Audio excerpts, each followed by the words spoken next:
গত 16 জানুয়ারি আমাদের কলেজে একটি ন্যাক্কারজনক ঘটনা ঘটেছে। এর তীব্র নিন্দা জানাই।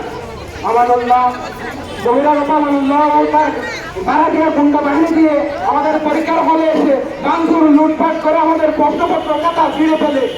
ওই আমানুল্লাহ মেয়েদেরকে স্টুডিং করে ফেসবুকে সামাজিক যোগাযোগ মাধ্যমে এসে আমাদেরকে ঠেক দেয়, হুমকি দেয়। ওর বড় ভাই নাকি আমাদেরকে দেখে রাখছে, আমাদেরকে নাকি তুলে নিয়ে যাবে। ওদেরকে আমি স্পষ্ট করে বলতে চাই, কিভাবে মিডিয়ার সামনে আমি স্পষ্ট করে প্রস্তাব দিচ্ছি, কিভাবে করতে আমাকে কিভাবে তুলে নিয়ে যায় ওটা আমি দেখবো। আমরা পেটে ঘুরিয়ে দিব। ওর কোনো নিরাপত্তা নাই।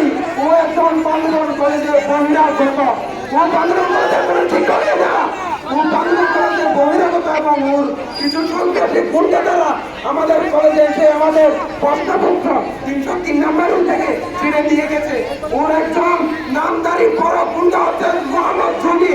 ওই গুন্ডা এসে আমাদের হাত থেকে প্রশ্ন নিয়ে ফেলছে, কাটা নিয়ে ফেলছে, ছিঁড়ে ফেলছে। এমনকি তোমার একটারের মতো তাকে ভুয়া ভুয়া বলে স্লোগান দিয়েছে। ওই আমানুল্লাহর বিরুদ্ধে দ্রুত আইনি পদক্ষেপ নেওয়ার জন্য আহ্বান জানায়। আমানুল্লাহ পক্ষপাত করে আরমান নামক একজন ছেলে যুক্তিবিদ্যাতে 96 পায়। আর আমার বন্ধু মুকুল ভাই 00। তা কিভাবে হয়? ও একজন সদর ক্ষতি করে কাতার মধ্যে ওর কাছ থেকে যারা প্রাইভেট পড়ে ওদেরকে নাম্বার বাড়িয়ে দেয়, এমনকি আমাদেরকে নাম্বার কমিয়ে দেয়। কেন ভাই? এখন তো বাংলাদেশ বৈষম্য মুক্ত। কেন আমাদের পরীক্ষার হলে বৈষম্য করে? কেন আমাদের কাতা নিয়ে বৈষম্য করে? এর তীব্র নিন্দা জানাই এবং প্রতিবাদ জানাই। আমি আমার বক্তব্য শেষ করলাম। আসসালামু আলাইকুম।